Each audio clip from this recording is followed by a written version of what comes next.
So I think, yeah. And on behalf of IEEE Power Energy Society Kerala chapter and also IEEE PES YP Global Team is organizing a webinar series called Enlighten. It is focused on industry experts. It will be, I think, it will be beneficial for students, research scholars, everyone. So here, so many eminent faculties, students, research scholars are there. So on behalf of the society, I welcome you all, and I'm introducing our guest today. Our first guest for the webinar series today is my previous colleague. Um, I forgot to introduce myself. I am Dr. Rahul Sadish. I am now working as an assistant professor in Amrita Vishwavidyapeetham Coimbatore campus in computational department.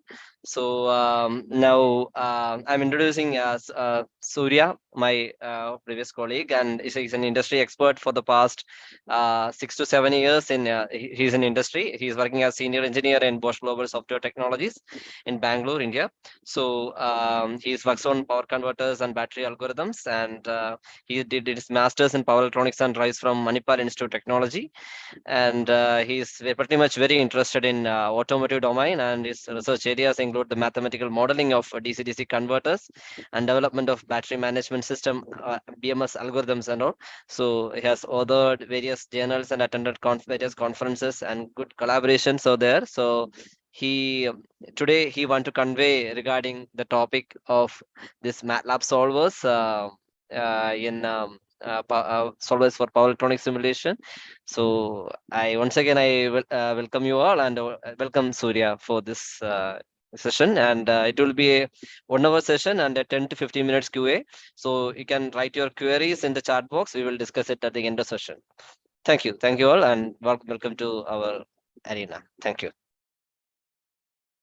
Welcome, Surya. Yeah. Thank you, Rahul. Thanks for the kind introduction. Can I start off now? Yes, Surya. Yeah. Okay. Yeah. I'll just present my screen. Please let me know once it's visible. Yeah. Can you share your video too? Oh yeah, sure. It will be good, I think so. Oh, definitely. Yeah. Yeah. Hi. Sure. Hi. Yeah. Okay. I hope I'm audible and visible. And yeah. Lights It's are also perfectly fine. Perfectly fine. Yeah. Okay.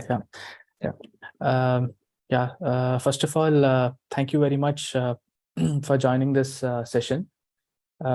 Initially, I would like to thank the organizers and Dr. Rahul for giving me an opportunity to, present this work. So I work at Bosch as a senior engineer and currently work on controllers for, controllers for vehicle to load application. So this is my campus in Bangalore, where we work. I think I'm not able to change the slides. Yeah. Is the slide changing? Fine. Yeah, it's changing. Okay. Yeah. So yeah, thank you all once again.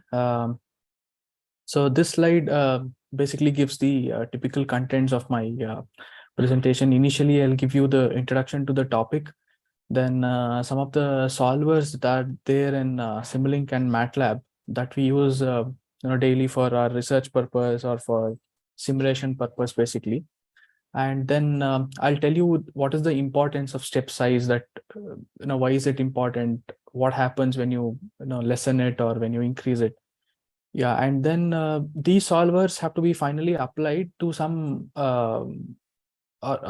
basically applied to some application, or should be applied somewhere. So I'll tell you how these solvers play a major role in understanding of the mathematical modeling of power converters. Once we understand the theory behind these things, then I would like to show you how the mathematical modeling can be applied to a buck converter. How can it be modeled using MATLAB and Simulink? So we all know MATLAB and Simulink go hand in hand. So whatever can be done in Simulink can be done in MATLAB too. I'll show you in the slides. Then we should also try to understand that whatever models we typically build in MATLAB or in Simulink should finally go to a microcontroller, and then it should run in real time. So we should try to understand how much time the CPU takes, right, in giving out the parameter, or I would say giving out the current and the voltage values for any converter. And once we understand the CPU time, how do we analyze it, how do we get it, and all those things. It's also very important to understand what's the real time it takes, if at all we model a converter. So there is I would say the modeling can be done to the best extent possible, but if it takes a very large time to execute, then it can create a lot of problems. Yeah. And then we have few solvers in MATLAB called ODE solvers, which most of us have used. I'll give you a deep insight into it. And then how do we actually find the accuracy of these solvers, right? There are different solvers, so which of them is accurate, why is it accurate, and things like that. Finally, I'll give you some of the results of the simulation. Yeah. So this slide basically gives you the information about a solver. So a solver is basically applied to a numerical method which is used to solve a differential equation or a set of differential equations, which can be modeled in MATLAB or in Simulink. So in Simulink, I mean, it is a model, and in MATLAB, I mean, it's a script or it's a code. So what happens when we use a particular solver? Through its computation, it determines the time of the next step, right? And then what happens in this process of solving differential equations, the solver also tries to satisfy what the accuracy of the user defines. For example, if the user wants to have an accuracy of, say, 10 power minus 5 or 10 power minus 6, it tries to solve the equation using multiple iterations, and then finally it solves, or finally it stops the simulation when the particular accuracy is met. And then since this webinar is restricted to MATLAB and Simulink, we have a lot of solvers in MATLAB and Simulink, like ODE, SYMS, things like that. So whenever we refer to ODE, or ordinary differential equation solvers, we often see 2 or 3 numericals which are associated with it. So we see sometimes ODE 23S, ODE 23T, ODE 23TB, and things like that.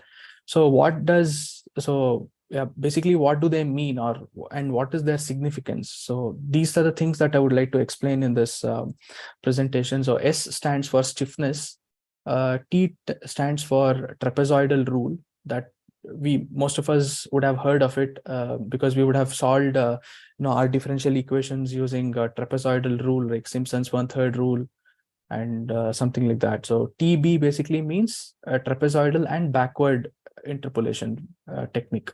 So we have multiple solvers in MATLAB, and I'll tell you how it can be applied to different power converters. Is there a way to put this up? Sorry, Surya, what? Yeah, this bar has I think got stuck. I want to remove this. Bar. I couldn't get you actually. There is this bar, right?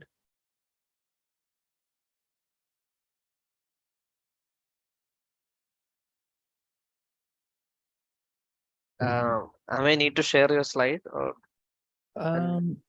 Just a minute. I will give the host control once, maybe Yeah, that yeah. time.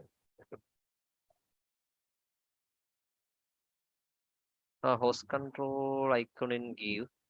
Blasan, can you assign co-host to Surya once? Yes, sir. Just a second. Yeah.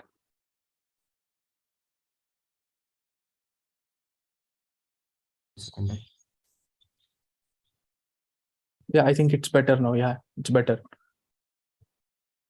I was not able to see the heading. Yeah, that's the reason I wanted to pull it down. Yeah, I think it's fine now. Yeah, it's fine now. Yeah. Okay, Yeah. sir. So yeah. So I'll tell you basically what are the solvers that are available in Simulink. On a very broad perspective, we can differentiate the solvers in Simulink as fixed type and variable, fixed type and variable type, or fixed type solver and variable type solver. So what do these things actually mean, right? So in fixed step solver, what happens is that whenever we build a model and we set the solver to fixed type, then what happens is that the step size, what we typically call as h in mathematics, uh, is actually constant for the entire simulation. So what happens is that the user can set the value, or by default, MATLAB assumes its own solver, which is basically auto. And I think most of us would have done this for our research or for academics, for projects and things like that. So what happens when you set the solver to fixed step? That means it is the step size basically remains constant for the complete simulation, and it doesn't change basically. So what happens? This actually increases the accuracy of the results. However, the time taken to simulate the system actually increases, right? So in reality, fixed step is the solver which all of us are supposed to do because we require accurate results, right? But what happens is that there are certain scenarios wherein there's something called stiffness, right? Which I'll explain you in future slides, and also show you some simulations to understand what stiffness is. So in a typical variable solver, what happens is that the step size varies from the start till the end. So we just have the liberty to choose what is the maximum step size, or the relative tolerance that we have, that we can set it in the simulation. But the value of h, or the step size, keeps changing over the simulation. And since it keeps changing over time or over the simulation, what happens? The solution to this equation can be quickly obtained. That means you get the output at a faster rate. This is because once we approach the answer close to the actual answer, then what happens? The step size actually keeps changing, due to which the simulation becomes fast. So these are some of the typical solvers that we use in Simulink, right? Coming to MATLAB, there are important two solvers that we must understand. One is called SYMS, which is called symbolic math tool, and the other equation is called ODE, which basically means ordinary differential equation. So how do they differentiate, and when should we use SYMS and when we use ODE, right? So to understand this, we did a small simulation, and what we were able to see is that SYMS solvers basically use analytical methods to solve differential equations, and hence they require a lot of time to solve. Whereas ODE solvers, or ordinary differential equation solvers, use numerical methods, to solve the differential equation, hence they take a shorter time to get the I would say not the exact answer, but the answer which is close to the true answer. So um, under ODE solvers, you have different types. For example, ODE 45, ODE 23S, ODE 23T, and things like that. So ODE 45 is called as a non-stiff solver, and ODE 23S is called as a stiff solver. 23T is also called as a stiff solver. So what is stiffness? How does it cause a problem in real time? I'll show it to you in some time. So as I told earlier, SYMS solvers use analytical methods. That means they use something like variable separable and exact solution. I mean, most of the methods that we would have studied in our engineering, right? They use the conventional methods to solve, and hence they require more time. And how do we exactly understand it takes more time. So so there are a set of commands in MATLAB called tick and talk. And what do these commands do? These commands basically help us in understanding what is the CPU execution time, right, to solve these equations. And when we tested our converter with tick and talk commands using SYMS and ODE solvers, this is what we were able to understand. However, if you want to understand what is the real time taken to solve the equations, this can also be done in MATLAB. There is something called MATLAB profiler run, wherein the real time taken to solve a set of equations, or basically system of equations, can be obtained. So as I told you, the step size is very important when we define the when we run any simulation. So what is the relationship between the runtime or the simulation time and the step time, right? So when we run any simulation, the number of data points what we get at the output is basically dependent on the step time or the step size, right? So the basically the relationship between the runtime and the step size is that the number of data points what you get is equal to the runtime divided by the step size, which is h. So what happens when you reduce the step size, right? You get very accurate answers. You get more number of data points also. But what happens? Your simulation takes a lot of time to give the output, right? And to obtain the maximum number of data points so that I can reproduce the plot or the graph of the exact physical signal, what usually people do is to keep h minimum. But how much minimum?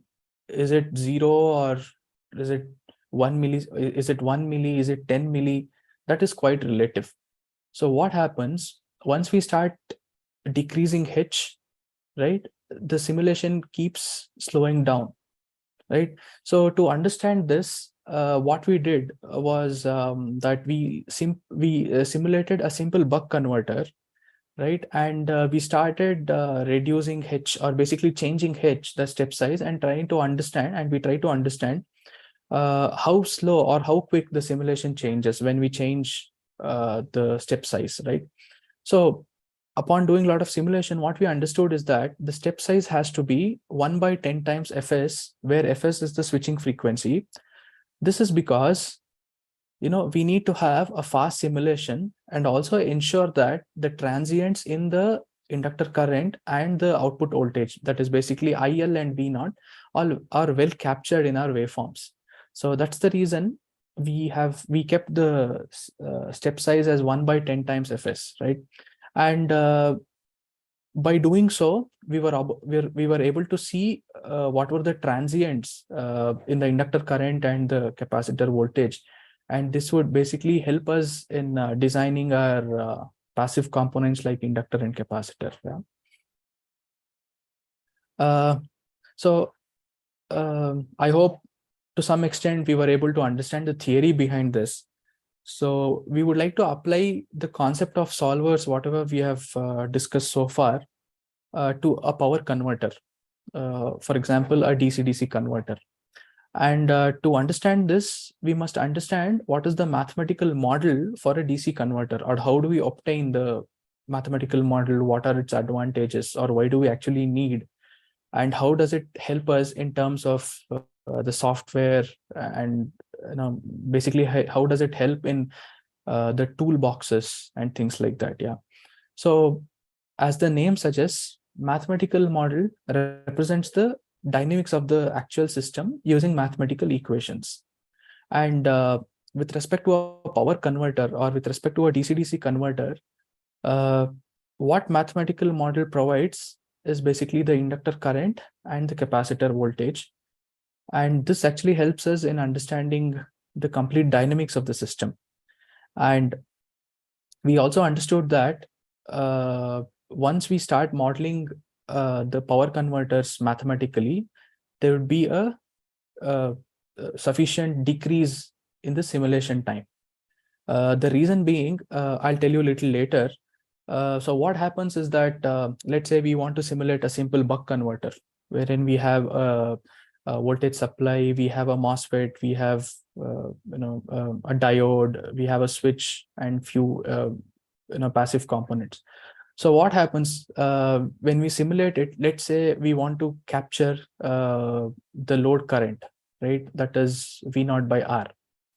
So when we capture the load current, what is happening? We put a scope, we put a scope, or I would say we put a ammeter or a current sensor in series with the resistor, and then we connect it to a scope and actually see.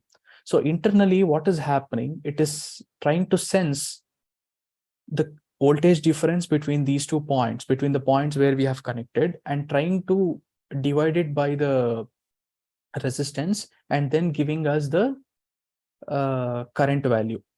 This is how internally MATLAB does the simulation and gives us the output current value. So now what happens? This process takes some time, because the actual current, the voltage between these 2 points have to be sensed, then it has to be divided by the resistance, and it has to be put to a scope. So this takes a lot of time to actually so MATLAB takes a sufficiently large time.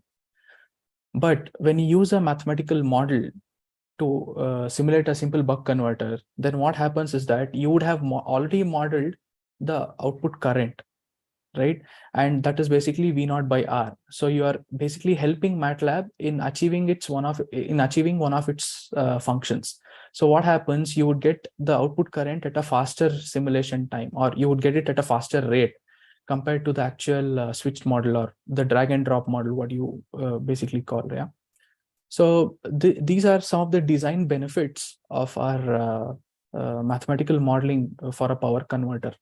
Coming to the tool advantages with respect to tool, that is MATLAB Simulink, what we understand is that if at all we want to actually model a buck converter using switches, diodes, we must basically have toolboxes with us, right? For example, we need power electronics toolbox, we need scopes and things like that, or basically switches. We need a toolbox for diode. We need RLC components for passive designs. Yeah.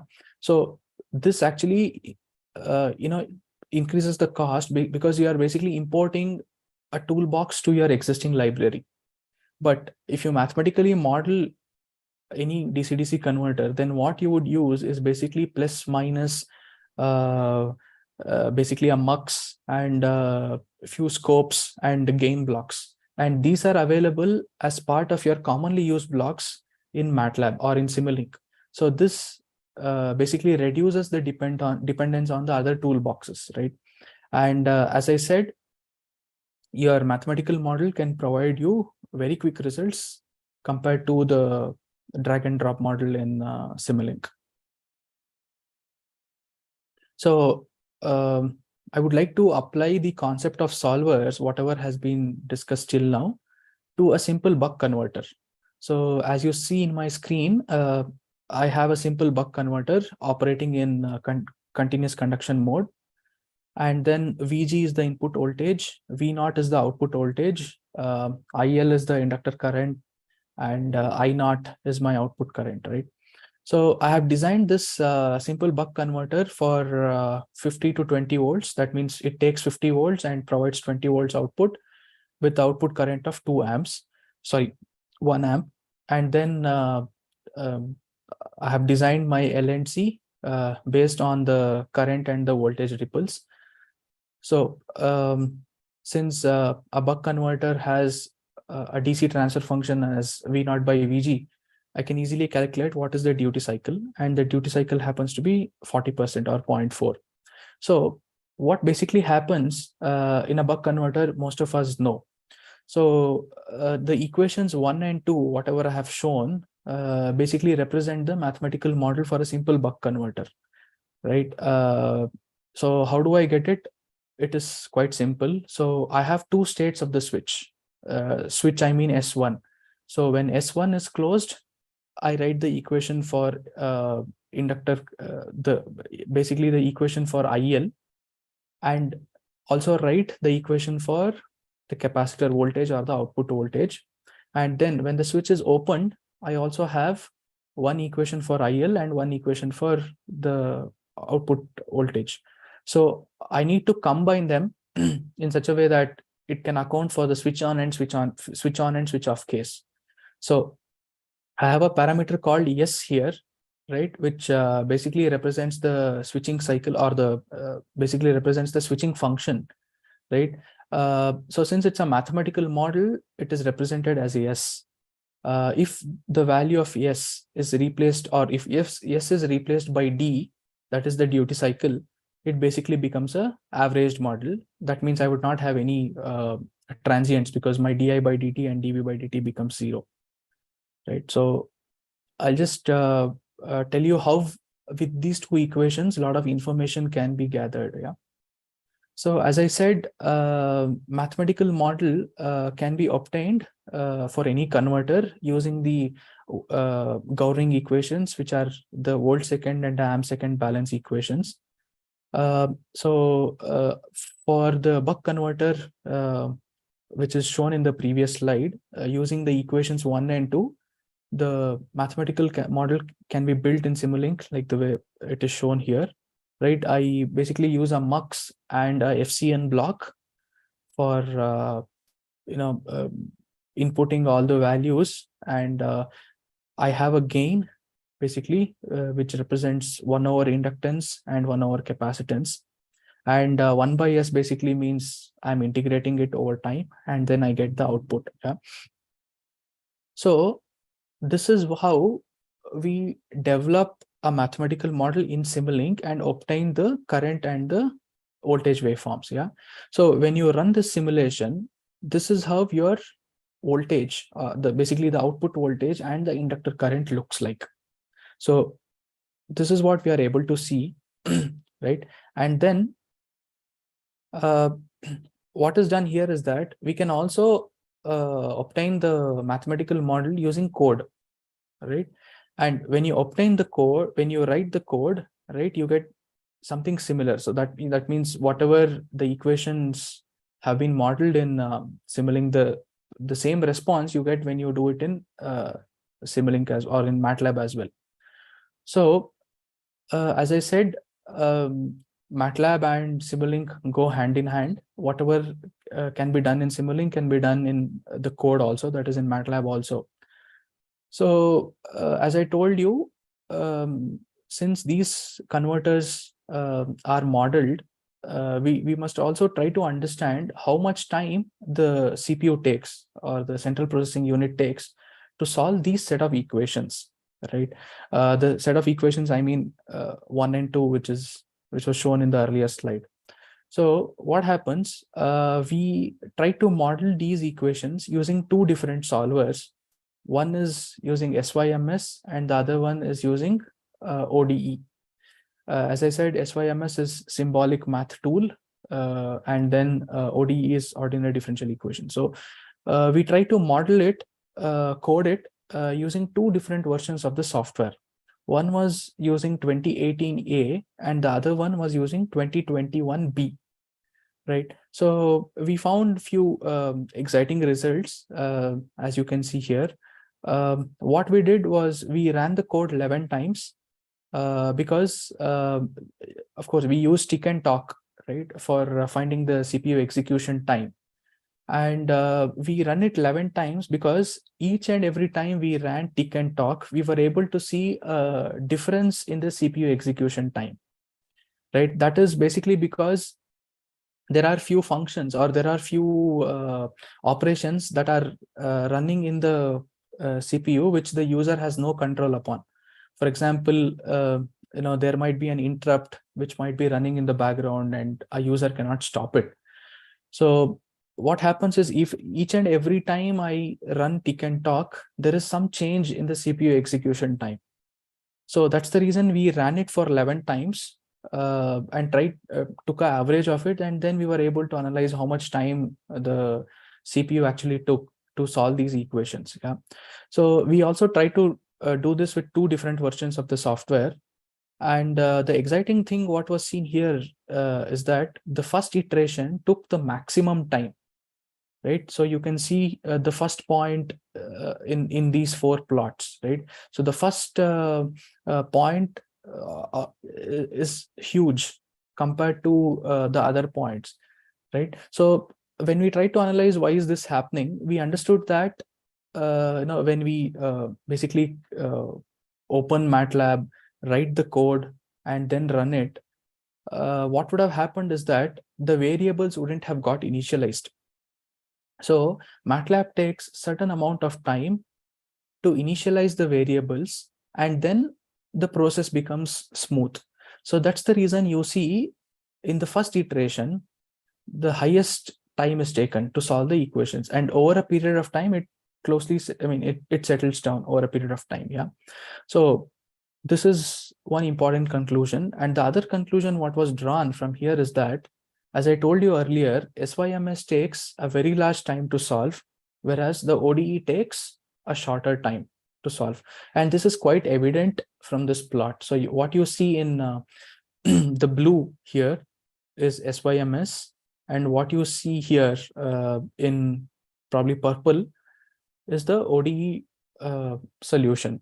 So as I said, SYMS solves equations using analytical methods, due to which it takes a very large time, right? And ODE, the ODE what was used here was 45, and that's the reason since it uses numerical methods to solve, it solves the equations quickly, and you can see a massive drop in the CPU execution time. And some of the conclusions that we were able to draw from this analysis is, of course, I've told you that which takes longer time, which takes shorter time, everything. One observation that was made is that no matter what the version of the software is, ODE solvers always give us the quickest response, right? So I would like to go back to the previous slide and show you.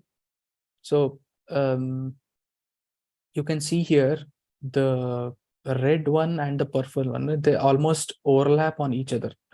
So no matter what the version of the software is, ODE solvers can always give us the fastest response. Yeah. And this simulation was basically performed on a particular system that is mentioned here. So if one would repeat this experiment, right, one may not be able to get the exact shape of this plot, but a similar trend can be seen, because CPU for every machine is different, and that's the reason a different plot or a different shape, different pattern would be obtained, but the conclusions would still remain the same, right? So as I said, we have multiple solvers in MATLAB. We have something called ODE 45, 23, 23S, 23TB, 23T, ODE 113, all those things. Yeah. So this is quite relative to the application what we are interested in. So maybe for aerospace, there might be a particular solver which gives us the best response. So this is a generic slide, and I would not like to, I would like to skip this for now, because one can browse through the net and get a lot of information from this. Yeah. So coming to the most interesting part of the solvers now, that is basically the stiffness and the non-stiffness, which most of the mathematicians talk. So what is stiff, right?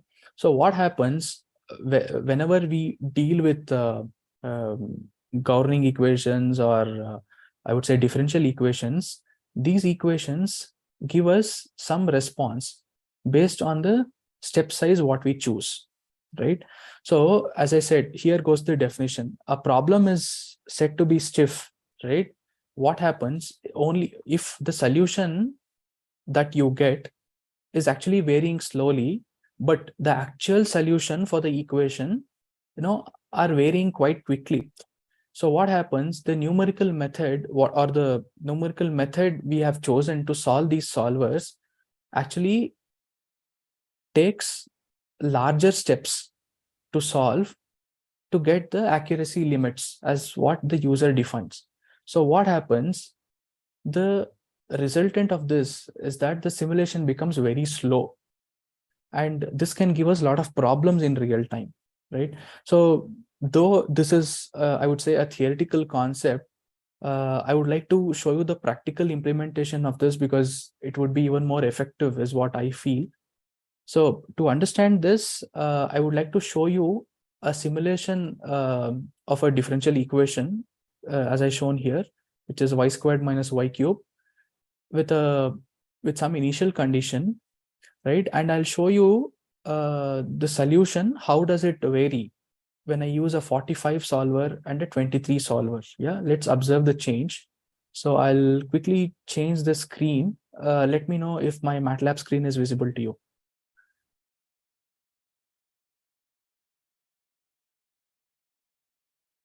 Is my screen visible? MATLAB screen visible?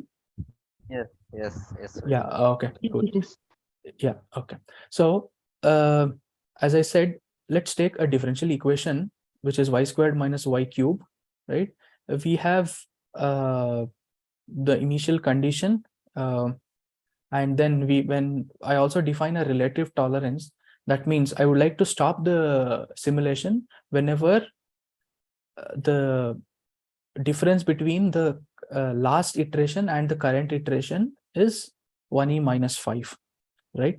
So let's run the simulation and see what happens, right? So this is what you get. And what is happening here, right? You see, it's taking a very, very large time to give us the output. And what is this? This is basically called stiffness, right? So let's try to understand what is happening here, right? I would like to stop the simulation and then show you.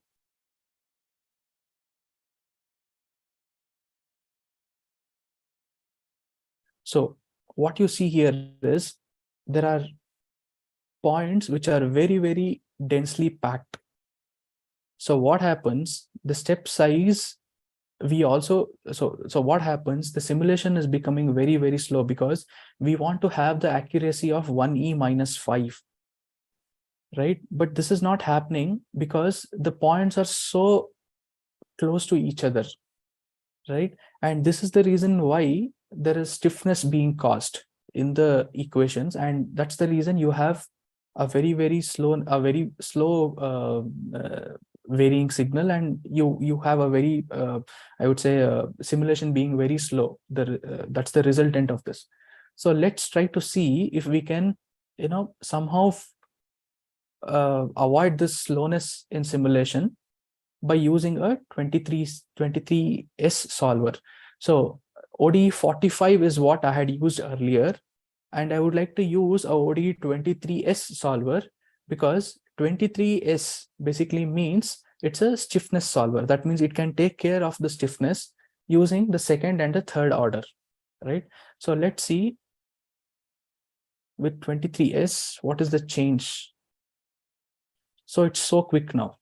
And what is happening? There are very, very small data points that we get here, because what is happening, because of the stiffness that we define in the solver, what happens? The step size keeps varying at every point of time so that the simulation is kept fast, right? So you can see a rapid increase in the output when you use a 23s solver, right? So this is basically I would say a mathematical problem.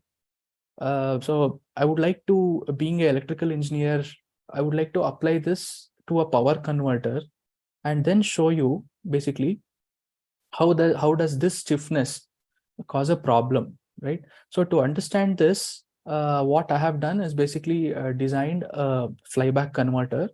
Flyback converter, as you all know, is a isolated buck boost converter. It has a transformer, and most of us use it for low power applications because it provides an isolation between the input and the output. And then one important feature of a flyback converter is that since a transformer is present, when you actually get the DC transfer function of it, that is when you get the output voltage to the input voltage. So when you get a large signal model for it, and try to design a converter using those principles, the duty cycle of a flyback converter would be very, very small compared to a buck boost converter. The reason being, a part of the duty ratio would be taken by the turns ratio, which is N2 by N1. So that's the reason your duty cycle is low, and a resultant of that is that your conduction losses decreases because D is less, right? So so what I have designed here is basically a flyback converter, and then I would like to see the stiffness problem that we all have encountered previously, right? In case of a flyback, right? So this is the switching frequency. I have the duty cycle. I have designed LNC based on the current and voltage ripples. So what you see on line 25 is basically a governing equation for the flyback converter, right? And I have some initial condition for this. I would like to run this for 2 seconds, and I would like to have a relative tolerance of 1e minus 5, which is same as the earlier case, right? So now let's solve this using ODE45 solver. Yeah. So what happens? As I said, it takes some amount of time to get the required voltage, that is 5 volts at the output and 0.25 amps, which is as per the designed value, right? So now let's see how does this vary when we use a 23S solver. Yeah. So you are able to see now the simulation has the rate at which we get the output is drastically increased, and also you see the points being placed at discretized points, at discretized values, right, instead of densely packed as in the case of 45 solver. So I would also like to tell you, I hope you have understood the concept of the stiffness now. Later I'll also prove how is the accuracy being met, and how do we actually find the accuracy of the solvers and things like that. So most of us, for our research or for our projects, would have dealt with Simulink, right? We would have used fixed step, variable step, things like that, different solvers, everything. So I would like to show you one exciting feature of MATLAB, wherein you can convert any variable solver to a fixed step solver and any fixed step solver to a variable solver. So of course, in MATLAB, it's just a click away, but in coding or in MATLAB scripting, I'll tell you how to basically convert a variable step solver to a fixed step solver. So this is basically a variable step solver, and if I can change the time, so what am I doing here? I'm basically running the simulation from 0 to 2 seconds. Initially I was doing it, but now what do? I change the fixed variable step to a fixed step. How do I change? I basically want my simulation to run from 0 to the final time in steps of the step size what I define, and this becomes a fixed type solver. So I hope you have understood how to convert a fixed type solver to a variable and vice versa, right? So it can still give me the same output. So anything that you do in Simulink can be done in MATLAB also. So I would like to go back to the slide. Let me know once my screen is visible to you. Yes. Okay, yeah. So I hope now you are able to relate why solvers are important. How does it cause a problem, in real time, things like that. So I always told you that understanding CPU execution time is important, but what is even more important is understanding how much real time is consumed whenever I run the code or whenever I run the model, Simulink model. So there is something called as performance advisor tool in Simulink. I think it is available from 2015 onwards, or maybe 2017. I'm not sure. Wherein you can actually get the information on how much real time is consumed when I run the model or the code. So for analyzing the real time for models, you can use Performance Advisor. And for running the, if at all you want to check the same for a code, then what you can do is instead of clicking on the run button, you can click on run and time. And then what happens, you can see a profiler window, which is shown here, right? So I have basically used a ODE45 solver, and then I've given you a small snippet of it. So it basically gives you how many calls it has taken. That means how many times it has been run, then what is the total time, and what is the self time, right? So you can see here for the ODE45 solver, the total time is 0.349 seconds and the self time is 0.2 seconds, right? Similarly, for a buck converter or for any models, you can use the Performance Advisor to get the values, real-time values. And here what you see is basically the simulated or the real time for the power converter, which is 3.789 seconds. That is because we simulated in the first go itself, right? And as I said, when we simulate it for the first time, it takes a larger time. So over a period of time, this value comes down. This also comes down. So we discussed about CPU time. I would also tell you that we did some exercise for understanding the real time in modeling these converters, right? And then, as I said, I basically used 45 and 23S solvers and SYMS solvers to analyze what is the real time the code takes to execute these differential equations and give us the values of inductor current and capacitor voltage. So this simulation was done on a simple buck converter, assuming that it runs in CCM. Then the step size was chosen to be 1e minus 6 with a fixed step solver. And then once you see the plot, you will be able to understand that the pattern is quite similar to tick and talk here, right? So the ODE, so SYMS takes maximum time, right? But one exciting thing what we were able to see is that ODE23 actually gave us quicker response compared to ODE45, right? That is what you're able to see here in the plot, right? So then can we use 45 for all the purposes, or is 23 useful some ways? What is the accuracy? So to do this kind of simulation, what we did was we had the differential equation. So we try to model this using SYMS, as I told you earlier. And what happens, SYMS solves these equations using analytical methods, as I told you. And these equations are basically solved, and the output of the SYMS, what you get is in the form of timestamp T, that is the time. And once you substitute the value of time, that is T, then you get the value of the inductor current and the capacitor voltage at every point of time, right? So using this, we were able to find the error in the solvers. So how do you find the error? It is basically the true minus predicted. And what is true? True is basically my SYMS, because I get the equation in the form of time, that is T. And for every T, I can get the value of IL and V naught, and I can compare it with my ODE solver, right? And then once we find the error, we also found what is the root mean square error, right?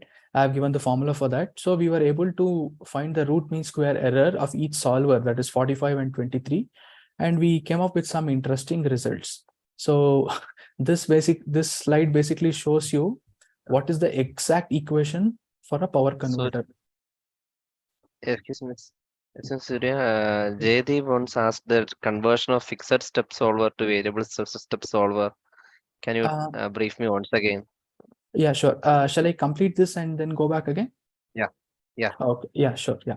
So what you're currently seeing is basically the exact equation for a buck converter that is operating in CCM. So you have a lot of transients, right, which is combination of exponential sine and cos terms. And then finally, in the steady state, it settles down to a value which is basically 20, and that is our desired voltage. Similarly, you have the exact equation for inductor current. And what happens when I substitute the value of the t, I get the particular value of V naught at that time interval. So like this, we were able to compare the errors for 45 and 23s, right? So we got some interesting results, which we have submitted to a reputed conference. And then, I would like to show you these results. So what you see here is a solver, basically two solvers, 45 and 23s. And you can see the root mean square error in the current and voltage. So of course, the step size is fixed to 1e minus 6. So what you understand from this table is quite simple. So root mean square error in current for ODE 45, is 10 times more than your 23s solver. That means my 45 ODE 45 is 10 times more accurate than 23s solver, right? 10 times more accurate in terms of current estimation and the voltage estimation, right? Almost 10 times. So what do we understand from this simulation is that we also require 45, we also require 23s. So a user has to be well aware on what is it that he requires. Is it the accuracy or the speed, right? So I would like to show you some of the error plots. This is basically the error in the IL and V naught for 23s, and this is for 45. So you can see a massive drop here. That means 45 is more accurate compared to the 23s solver. Yeah. So coming to the results and discussions, as I've told you earlier, ODE solvers are very fast compared to the SYMS solvers, and ODE solvers give us a response which are independent of the software versions. And whenever the complexity of the circuits was increased, that means we vary the step size, or we model higher order converters like Chook or Sepik. ODE solvers internally adjust to give us the quick results because they use their own numerical methods, right? And this was possible because we used MATLAB for it, and MATLAB supports both stiff and non-stiff solvers. Yeah. So as I said, ODE 45 is the fastest, or has the highest accuracy, but 23s has the quickest response. So a user should have some trade-off between the quickness and the accuracy. So for high accuracy, as I said, 45 is preferred, and for quickness, 23 is preferred, right? So finally, I would like to, before I would conclude this session, I would like to thank my mentors, or I would say my gurus, who have helped me a lot during my masters or during my journey in Bosch to understand complex concepts in a very simple way. So I would like to thank my professors, Vinit Patil sir, who is currently at IIT Delhi, and Dr. Arjun sir, who is a technical specialist at Bosch. And then finally, I would thank my managers and my department colleagues for the overall support. Yeah. And these are some of the references.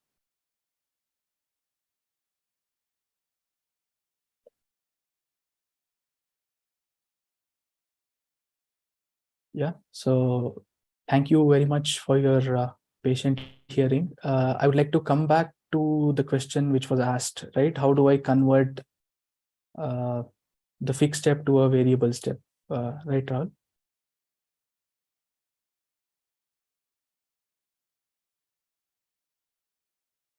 Hello? Yes, yes, sorry. Yeah. So variable, by default, all these ODE solvers are variable in nature. That means they take their own step size depending on the simulation time and the actual answer. So in order to make them fixed, what you need to do is you should have a control over the time. And how do I have control over time? That is basically the final time I know. I should basically run it for some time, that is 2. So what I mean is the ODE solver can solve for 2 seconds, or it can reach 2 seconds by moving from 0 to 1 and from 1 to 2, or from 0 to 0.1, 0.2, 0.3, and then reach 1, or directly to 2. So fixed step basically means I have a fixed step size for the entire simulation. So I have the fixed step size basically as 1e minus 5. So what happens here? It starts from 0, then goes to 1e minus 5. Then the third iteration would be 1e minus 5 plus 1e minus 5 plus 1e minus 5. So it becomes 3e minus 5, 5e minus 5, 10e minus 5, and finally goes to the final value, right? And then it basically gives me the output. So this is how I can convert a fixed step or a variable step to a fixed step. I hope I answered your question.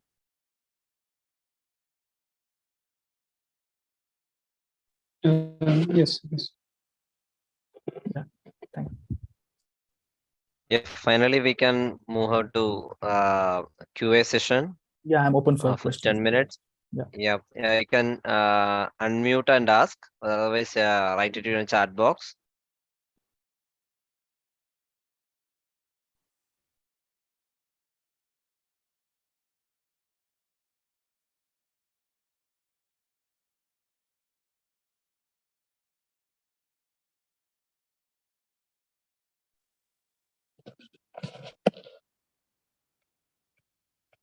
I have a question regarding this.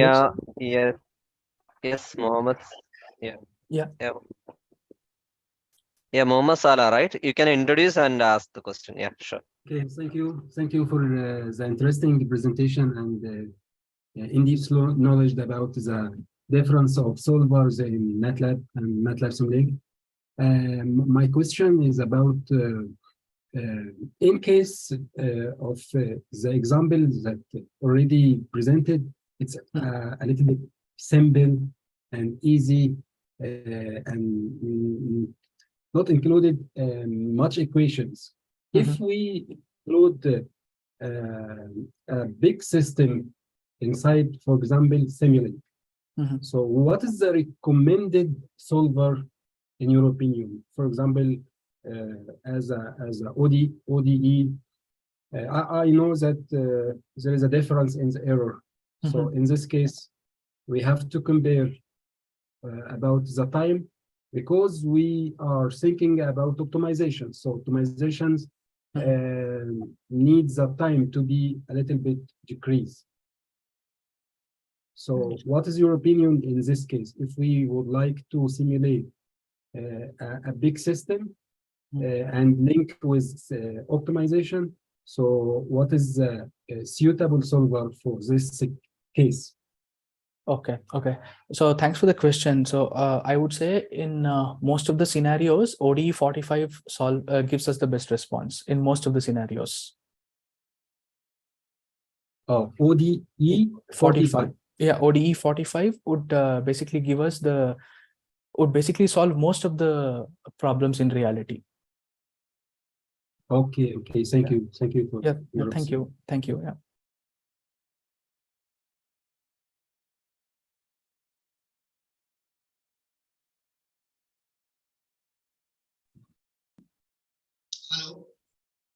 Hello. Yes, this is Lalit. Can you hear me? Yeah, I'm able to hear you. Yes. Yeah, fine. So you have converted ODE 23 variable solver into the fixed step solver by the code, right? Yeah. Yes. Can we do this without a code in Simulink window also? Yes.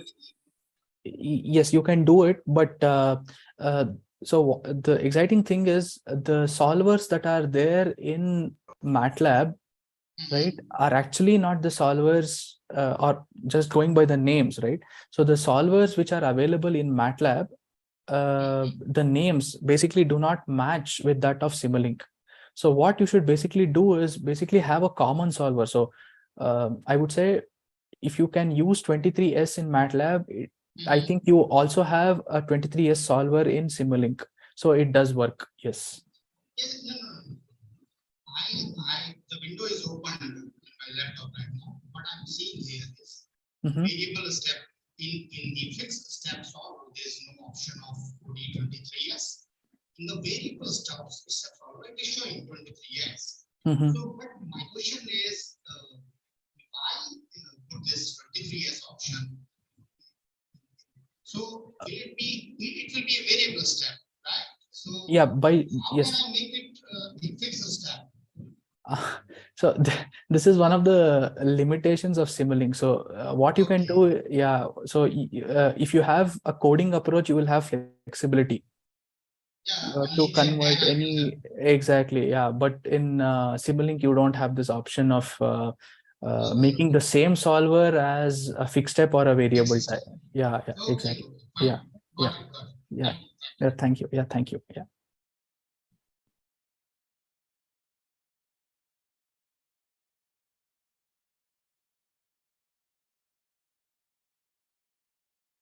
Yeah. Lalit, yeah. Yeah, Lalit, you do have any other question, Lalit? Hello? No, I don't have any other question. Yeah, okay, fine. Yeah. Okay, thank you. Thank you, Lalit. Is there any other questions from the audience?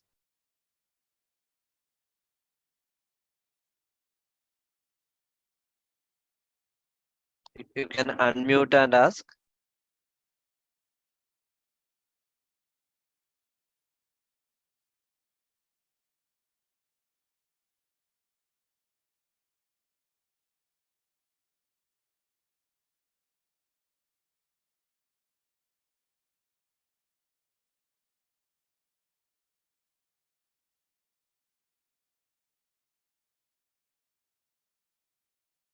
Oh, okay, Surya, then we can wind up this session, I think so.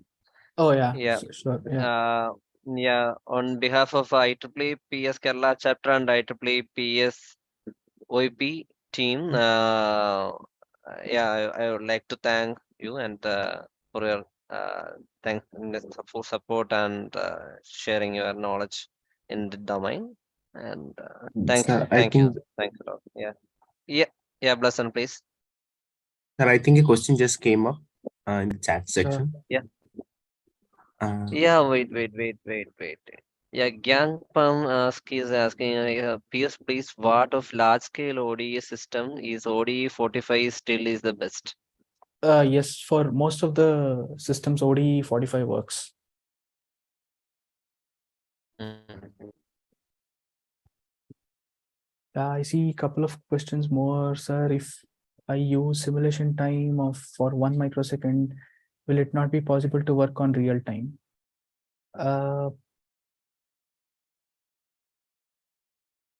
What does that mean? If I use simulation time for 1 second? No, real time is what real time is what MATLAB provides you, right? So what you give is basically the simulation time. You're simulating it for 1 microsecond, but in reality, it might take many more, or basically it might take some seconds to solve in reality. So depends. Then yeah, I think this fixed step to variable step I have told. Yeah, I think I've answered most of the questions. Yeah. Suresh, I may I have a share question, your sir. mail ID too here? Sorry. I have a question. Yeah, sure. Actually, while we are simulating, Yeah, Jaydeep, please. Yeah. while we are simulating, we might be using this go to and from blocks. Okay. Will these tags or go to from blocks will vary the sampling time? Actually, while I'm working in DSpace, sometimes my system used to build at 100 microseconds. Sometimes with less complexity in the system, it is used to build by 50 microseconds. Okay. So you import to DSpace. You import to DSpace by building a MATLAB by building a Simulink model, is it?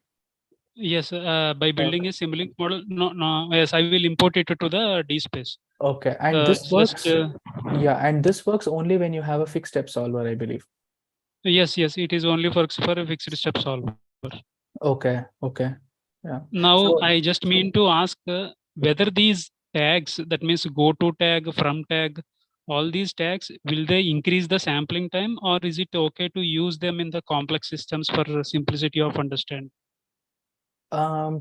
to be frank with you, I'm not very confident because I have not worked on go-to blocks for this kind of simulation. Of course, I have used for other simulations, but I haven't checked whether this happens or not. But I'm sure the sample time shouldn't change. Okay, that means yeah. Okay, actually, I work in optimization. Okay, well, while I'm making a DC-DC chopper, just to control it by using a PA controller, for obtaining these PA gains, I use it to utilize this optimization tools. Okay. Okay, during this procedure, I just made two models in which, for understanding purpose, I just utilized this go-to tags and from tags, so that what the control is going on. So that for easy understanding, I made a brief model. In another model, I just didn't use anything. I just dragged and attached it to the respective next coming block, and I just made it in a clumsy way. Okay. Okay. Now in this, in both of them, I just ran the optimization tool. Okay. Now in this, while I'm running this optimization tool, one is settling with around 20 to 25 iterations. I am able to get the result. It's a simple model, and which is in a brief manner. It is taking more or less nearly the same, but it is taking more number of iterations, nearly 5 to 10 more number of iterations. That brief model, and so then I got that particular thought. That means a doubt that whether these tags are making any difference in the computation time or not. Okay. But I they feel are it should not. giving the same value, but they are obtaining, they are tending towards the same value, that optimal value. They are tending towards the same value, but that brief one is taking more number of iterations. Okay. Okay. But I feel the sample size shouldn't make a problem, shouldn't create a problem here. Okay. Okay. And one more thing is how this sampling time is being utilized or considered according to the, let us suppose if you are using for a switching frequency, and how we can relate both of them for a switching frequency. How I think I discussed the same in I think in the earlier slides. So if you want to have a very small step size, then you get the best answer, but you would take a lot of time to simulate it. So usually what I do is, if I have a switching frequency Fs, so I would select a step size which is 1/10 times Fs, which is which would give me the quick simulation with most accurate results. That means for a 1 kilohertz frequency, we will keep 1/10 times, yeah, 1/10 power 4. 1/10 power 4. Yeah. Okay, that is nearly 100 micro. Exactly, yes. Okay. Yeah. Okay. So is there any relation, that blind rule, that 21 times the switching frequency has to be considered for sampling frequency? Not exactly, but to capture its dynamics, I feel this is good enough. So what should happen is your step size should be at least 100 times more to capture it. Okay. So I think that convention most of the times works. Okay. Yeah. So if 1 kilohertz frequency, we will divide it with by 1/10 times. Yes, exactly. Yeah. Okay. Yeah. Okay. That's all from my side. And thanks you. Your presentation is so good, and we gained some knowledge in it. Yeah. Thank you. Thank you, Jaideep. Thank you, Jaideep. Surya, then we can wind up this session actually. Oh, yeah, It's sure. closing time. Okay. Yeah, sure. Yeah, is there any Yes, Surya, thank can you? Yes, thank you so much for the wonderful presentation. And I have a question. Maybe it is not exactly relevant to this, but it was a little bit relevant to this. Like, do you organize these kind of events regularly, or it was the first time or something like that? Because I am interested more to learn more from this platform. If you have any plan in future about voltage source converters and these things. Yeah, it's a question to Rahul and not to me. Yeah. Yeah, definitely we will arrange. You write your, I noted my mail ID and PS Kerala chapter mail ID. You write your favorite subject. We will definitely respond to your mail and we will conduct what your perspective, what you are interested in that. So Thank you, I sir. hope I will contact. Yeah, sure. Thank Yeah. you, sir. I will note your email just now. Yeah. Okay. Yeah. Thank you, Surya. And Surya, I will not want. I actually forgot to introduce Blasan too. Blasan is our student leadership team head. Blasan Tommy. He's a student in RIT technology in Kottayam. So yeah, that's it. So Hello. he is leading the student leadership team there in PS Kerala chapter. Oh, very nice. Yeah. So he's the main support for me. Yeah. Yeah. He's doing a good job. Yeah. Continue to do it. Yeah. Yeah, thank you, sir. Yeah. Thank you. Yeah. Thank you. Yeah. Yeah. Okay. Okay. Good night. Good night. Yeah. No, thank you. Thanks Okay. for all the participants. I know there are various joints of country and various timing. So thanks for your participation and thanks for all. Bye bye. Thank you, Blossom. Thank you. Bye bye. Yeah. Thank you all. Thank you, Thank you all. sir. Yeah, have a nice day. Yeah. Thank you. Yeah. Bye. Bye. Good night. Good night. Bye Bye. bye.